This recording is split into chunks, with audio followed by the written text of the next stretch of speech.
عمرك سولتي راسك علاش انا؟ علاش هاد الباب تفتحوش دابا بالضبط؟ واش الله ما سمعش دعائي؟ الحقيقه هي ان المنع في حد ذاته عطاء، ولكن حنا اللي كنقراو رسائل بالقلوب اجي نفهموا علاش اختيارات الله ديما هي الاجمل.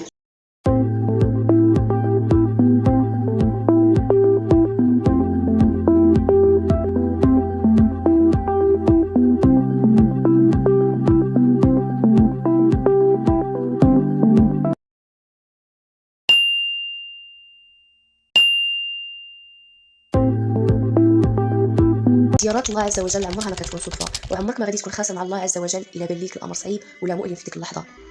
بزاف ديال المرات كنطيحوا في مواقف ما فهمناهاش وكنقولوا علاش انا علاش دابا، ولكن الحقيقه هي ان الله كيشوف اللي حنا ما كنشوفوش وكيدبر لنا الامور بحكمه كبيره حتى الا خفات علينا. الخير ماشي ديما في الشكل اللي كنتمناو، ماشي اي حاجه كنتمناوها كتكون خير لينا، وماشي اي حاجه كتوجعنا كتكون شر. كاين تاخير فيه لطف، خساره فيها حمايه، منع فيه رحمه، وابتلاء فيه قرب من الله عز وجل. الله الا عطاك حاجه راه عطاك حيت صالحه ليك، ولا منعها ليك راه منعها حيت ماشي في مصلحتك حتى الا كان قلبك متعلق بها. الصبر ماشي ضعف، الصبر قوه. ملي الله عز وجل كيبتلينا راه ما كيبتليناش باش يكسرنا، ولكن باش يعلمنا ويقربنا ليه ويقوي قلوبنا. الصبر ماشي استسلام، ولكن ثقه بالله عز وجل وسط الالم. كيمكن تعيط، تحزن، تبكي، ولكن تبقى متيقن ان الله عز وجل معاك. علاش بعض الدعوات ما كتحققش؟ ماشي حيت الله ما سمعكش، حاشا لله، ولكن حيت الوقت مازال ما جا، او الحاجه ماشي مناسبه ليك، ولا غادي تجيب لك ضرر ما عرفوش. الله كيعرف شنو خاصك دابا وشنو خاصك من بعد وشنو خاص اصلا ما يكونش.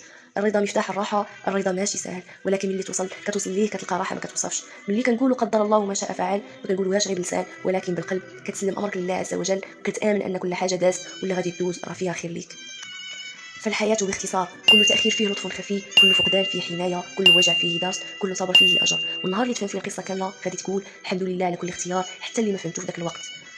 باختصار عيش حياتك وانت متيقن ان الله عز وجل كيبغيك، ان الله ما كيخذلش، الله كيعوض، والله ديما اختياراته خير. حتى الى الطريق طال، وحتى الى الوجع بقى شويه، في الاخير غادي تشوف بعينيك ان جميع اختيارات الله عز وجل كانت في صالحك. شكرا على المشاهدة، ولا تنسوا الاعجاب بالفيديو والاشتراك بالقناة.